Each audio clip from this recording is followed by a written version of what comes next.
அந்த கிண்ணறத் தம்பதிகள் மீண்டும் பிறக்கிறார்கள். எங்கே? திருமலையிலே. திருமலை என்று சொன்னாலோ கேட்டாலோ புண்ணியம். திருமலையே சாலி கிராமம்.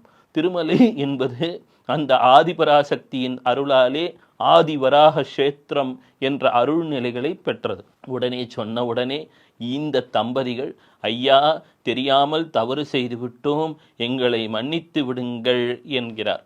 உடனே துர்வாசர் பராசக்தியின் மைந்தன் அல்லவா, பராசக்தியை அனுதினமும் போற்றுபவர் அல்லவா, எனவே அவருக்குள் ஒரு தாய்மையும் இருக்கிறது. நானும் இந்த இடத்திலே கோபப்பட்டிருக்க கூடாது, தெரியாமல் தவறு செய்துவிட்டேன். திருமலையிலே கோபப்படுவதோ சந்தேகப்படுவதோ அல்லது தவறான சொற்கள் பேசுவதோ தவறு. எனவே நீங்கள் செய்த இந்த தவறுக்கு பிராயச்சித்தம் உண்டு. மறுபிறவியில் மனிதர்களாக பிறந்தாலும் பெருமாளது அவதாரத்திலே மிக சிறப்புடையதாக கருதப்படும் ஆதிவராகன் என்று சொல்லக்கூடிய வராக ரூபமாக இருக்கக்கூடிய அந்த எம்பெருமானது தரிசனமும் பூலக்ஷ்மி பூதேவி என்றெல்லாம் போற்றப்படக்கூடிய இந்த பூமி மாதாவின் தரிசனமும் உங்களுக்கு கிடைக்கும் என்கிறார்.